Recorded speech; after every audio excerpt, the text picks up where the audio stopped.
bienvenue dans les podcasts de Gavroche, la chaîne du site internet de gavroche.me. Aujourd'hui, je vous emmène au 19e siècle, dans les rues de Paris, à la découverte de Gavroche. Qui est-il? Que représente-t-il? Et pourquoi nous l'avons choisi comme symbole de notre site? Vous saurez tout en écoutant notre podcast. Alors, tout d'abord, est-il utile de le rappeler, Gavroche n'a jamais existé, si ce n'est dans l'imagination et sous la plume du plus grand des écrivains français, Victor Hugo. Il est très probablement inspiré de l'enfant figurant sur le tableau d'Eugène Delacroix, La liberté guidant le peuple, peint en 1831.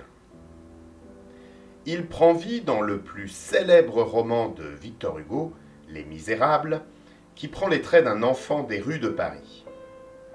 Gavroche naît en 1820 et est le fils des Thénardier qui ne l'aiment pas vraiment. C'est pour cela qu'il vit la plupart du temps dans la rue.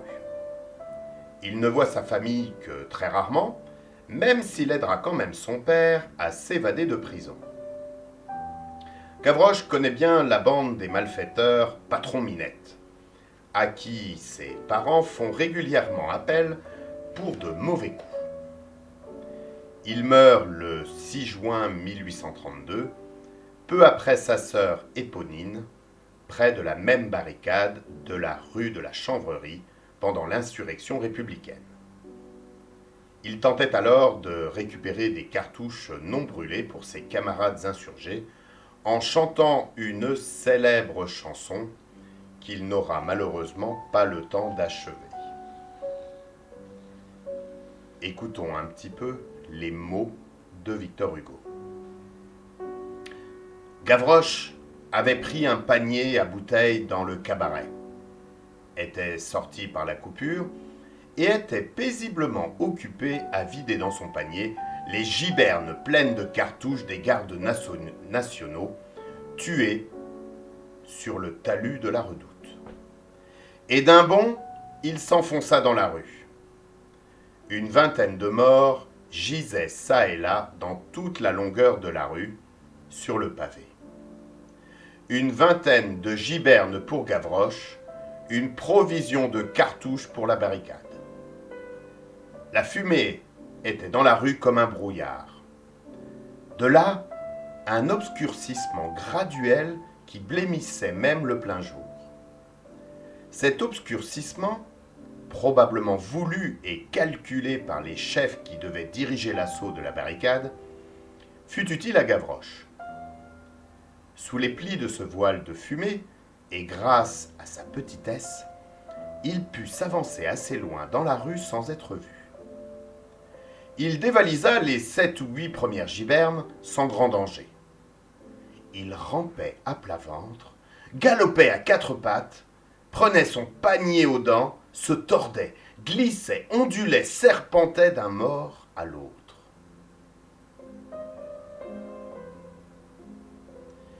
Et il vidait la giberne ou la cartouchière comme un singe ouvre une noix. Sur un cadavre, qui était caporal, il trouva une poire à poudre. À force d'aller en avant, il parvint au point où le brouillard de la fusillade devenait transparent. Au moment où Gavroche débarrassait de ses cartouches, un sergent gisant près d'une borne, une balle frappa le cadavre. Une deuxième balle fit étinceler le pavé à côté de lui. Une troisième renversa son panier. Gavroche regarda et vit que cela venait de la banlieue. Il dressa tout droit, debout, les cheveux au vent, les mains sur les hanches, l'œil fixé sur les gardes nationaux, et il chanta. C'est la faute à Voltaire. Et bête, t'as pas les os. C'est la Puis faute il à ramassa son panier, y remit, sans en perdre une seule, les cartouches qui étaient tombées, et avançant vers la fusillade, alla dépouiller une autre giberne. Là, une quatrième balle le manqua encore. Gavroche chanta. je ne suis pas notaire. C'est la faute à Voltaire. Je suis petit oiseau, c'est la faute à Rousseau. Une cinquième balle ne réussit qu'à tirer de lui un troisième couplet. Joie et bon caractère, c'est la faute à Voltaire. Misère et ton trousseau, c'est la faute à Rousseau. Cela continua ainsi quelque temps. Le spectacle était épouvantable et charmant. Gavroche, fusillé, taquinait la fusillade. Il avait l'air de s'amuser beaucoup. C'était le moineau becquetant les chasseurs. Il répondait à chaque décharge par un couplet. On le visait sans cesse, on le manquait toujours. Les gardes nationaux et les soldats riaient en l'ajustant. Il se couchait, puis se dressait, reparaissait, se sauvait, revenait, ripostait à la mitraille par des pieds de nez et cependant pillait les cartouches. La barricade tremblait. Et lui, il chantait. Ce n'était pas un enfant, ce n'était pas un homme, c'était un étrange gamin fée. On eût dit le nain invulnérable de la mêlée. Les balles couraient après lui. Il était plus leste qu'elle. Il jouait on ne sait quel effrayant jeu de cache-cache avec la mort.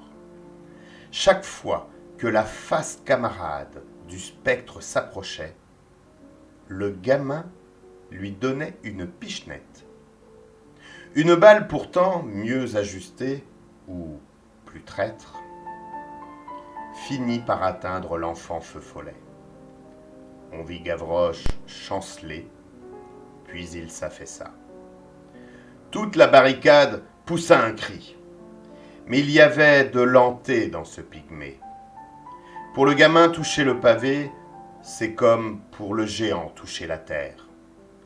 Gavroche n'était tombé que pour se redresser. Il resta assis sur son séant. Un long filet de sang rayait son visage. Il éleva ses deux bras en l'air, regarda du côté d'où était venu le coup et se mit à chanter. Je suis tombé par terre, c'est la faute à Voltaire. Le nez dans le ruisseau, c'est la faute à... Il n'acheva point. Une seconde balle du même tireur l'arrêta court. Cette fois, il s'abattit la face contre pavé et ne remua plus. Cette petite grande âme venait de s'envoler. Si nous avons choisi Gavroche comme emblème de notre école de langue, c'est qu'il est tout d'abord un personnage charismatique du plus grand auteur de la littérature française et aussi présent, je l'avoue, sur mon tableau préféré, La liberté guidant le peuple. Et outre le fait qu'il est un enfant espiègle et malin, qui meurt libre et au nom de ses idées, cette liberté s'acquiert pour nous grâce à la connaissance et entre autres à travers la connaissance de langue que vous pouvez acquérir avec nous. Si vous avez aimé ce podcast, n'hésitez pas à cliquer sur le petit pouce bleu et à vous abonner à notre chaîne afin de retrouver chaque semaine des podcasts comme celui-ci, des vidéos de cours de langue, de cuisine et bien d'autres choses.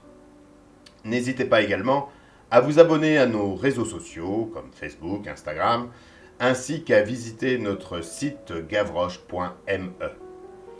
Pour nos élèves, vous pourrez par exemple y retrouver les exercices de compréhension orale liés à ce podcast.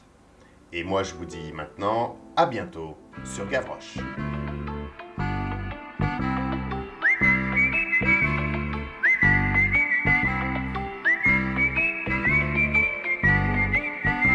Je suis tombé par terre, c'est la faute à Voltaire.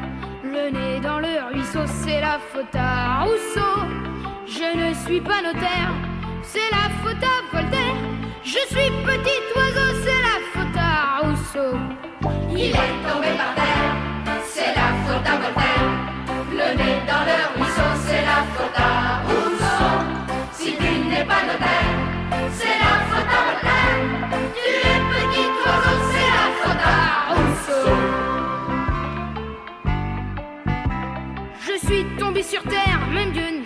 pas comment. Je n'ai ni père ni mère qui me reconnaissent leur enfant. Je me suis fait une famille avec ceux qui n'en ont pas. Joyeux de riant du nid avec un cœur gros comme ça. Il est tombé par terre, c'est la faute à Voltaire. Le nez dans le ruisseau, c'est la faute à Rousseau. Joie et bon caractère, c'est la faute à Voltaire. Misère et bon trousseau, c'est la faute à Rousseau. Je suis un va-nu-pied, mais nul le pied va quand même. Je prends ce qui me plaît pour payer pas de problème. Je fais des pieds donnés aux marchands et à leurs dames.